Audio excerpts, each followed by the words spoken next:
all for coming here to hear Rich Ford talk about his vision of how to achieve peace in Israel. Part of that has to do with educating Americans about what's really going on in Israel. And we want to reach out in particular to Zionists who believe in the Zionist philosophy and who aren't here to hear the other side. So we're going to depend on you guys to help spread the message. This tour is sponsored by Take Back America for the People, a nonprofit I started to educate the public about the costs of having corporations control the U.S. government. And our philosophy is that is the only reason we're having wars. War is an obsolete concept. The only reason we have them is to expand corporate empire. So everybody knows the big oil companies have a big part of it. The tie-in with Israel is that last time I checked, Israel's number 1 and 2 industries were defense and intelligence, both for the Israeli government and for other governments. They have the biggest arms and security convention in the world every year. And so that's where people go to buy their weapon systems and their security to protect government military installations and the like. So I'm sure there are a lot of anti-war people in here, if not every one of you. And so this is one of the big ways that we hope to get peace in the Middle East, which is either going to be the final place we get peace, or if we can do it sooner, it's going to lead to peace in the world. That's what we believe. And so the piece of it in America is, Rich will probably go into this, we give a minimum of $3 billion a year to Israel every year. Now, they have tremendously expensive military structure, universal conscription.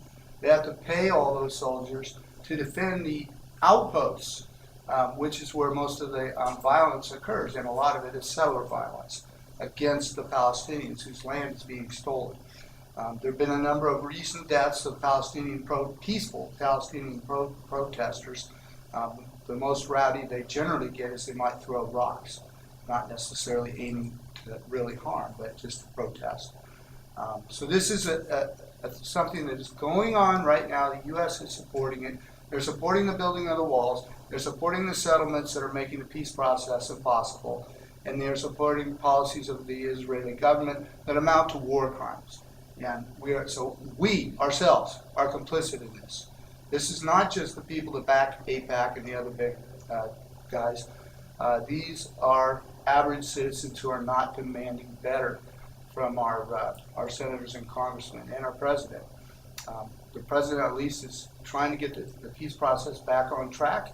He made this a priority early on because he knows the dangers of nuclear war in the region. Israel has most of the nuclear weapons in the region. Iran is not a threat. If you haven't been reading about it yet, the truth is Iran is not a threat.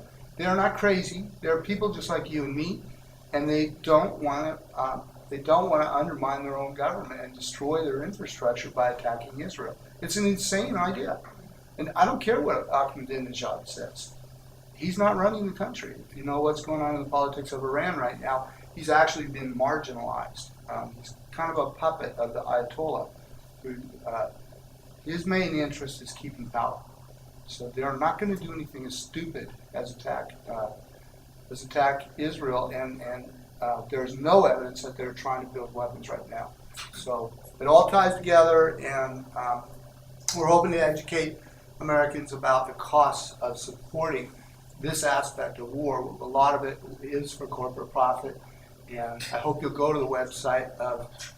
Our Take Back America website is not up yet, but you can go to Soldiers for Peace International and learn about this. We have a radio show every Saturday at 8 Pacific, and a blog and other good stuff. So I don't want to talk about this. It's about Rich.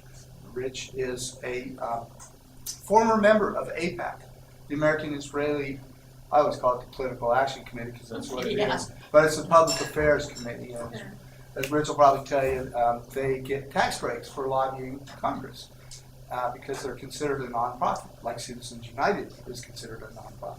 They have agendas. These are not real educational nonprofits like ours, Take Back America. So, Rich, has a very interesting background. His twin brother is a Hasidic Jew who lived in Israel for a time, raised children, and they are living in Israel. Is that in the settlements or? One of his best friends lives in a settlement, but his kids, his daughters live in Israel.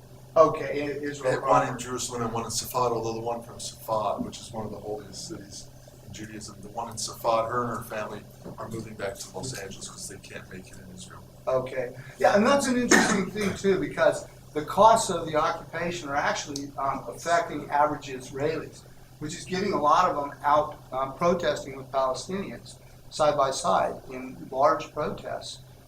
And the government's trying to crack down just like they are here to prevent those protests. I'm going to leave the details to Rich because he's got a great prepared speech, and I don't know what's in it yet. But great background. And I'll let you tell the story about your transformation. I'm pretty sure that's part of the speech. And I hope that you will all leave here transformed yourself. And you won't get the whole story. It's in Rich's book. And I hope you'll take a look at it and buy a copy, and a copy for your friends. That's what's going to, this is the only thing that's going to finance this book tour, that and donations. So thank you very much.